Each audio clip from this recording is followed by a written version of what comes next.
Good Thursday morning. This is Laura Bynum, writer of Cancer Nation and The Hide, both of which are at Inkshares right now. I'm going to do something I think that I would like, which is just to read every morning, sometimes from one of these two pieces, sometimes from others' pieces, some things that I've read or written that inspire me. Just a couple minutes of your time, something to kind of get that creative valve opening and lubricate yourself for some kind of really beautiful thinking and poetry today. I'm going to read to you just a little bit of my book, Cancer Nation.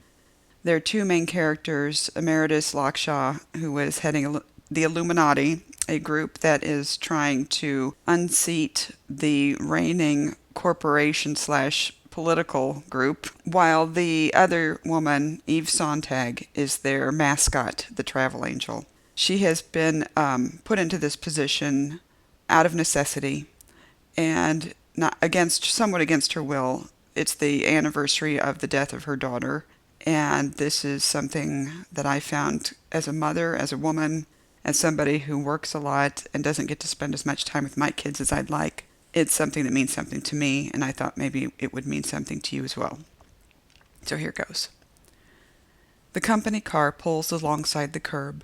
Grocery bag in hand, Eve gets out and walks up the path that splits her front lawn in two. On her front stoop, she takes hold of her doorknob. As soon as the palm reading mechanism has finished its rotation and the lock has been cleared to click open, she steps inside. She pads down her front hall and turns left into the kitchen. The groceries put away, she brings a kettle of water to boil on the stove top, pours herself a mug of green tea, and takes a seat at the dining room table, built for 8, that never seats more than 1.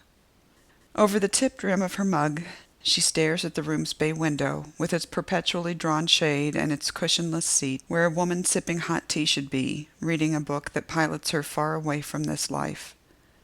But the window seat is not full of Eve, holding her book, sipping her tea, and it never has been, not once. Not since the first week she got here. Almost immediately, Eve boarded up that magic place with dirt-filled ceramic pots whose seeds never took root because she never watered them or raised the shade, and she never did these things because she knew all the flowers would die anyway. Her new life wasn't given to schedules that needed to be kept or things that were alive and wanted to stay that way, much less reading in a cozy kitchen nook like an off-duty Betty fucking Crocker. Eve turns and looks at the bare walls of her kitchen. There are no photographs or drawings affixed to the refrigerator's stainless steel door, no sink full of glasses and plates, no smell of cooked food or food cooked elsewhere brought in.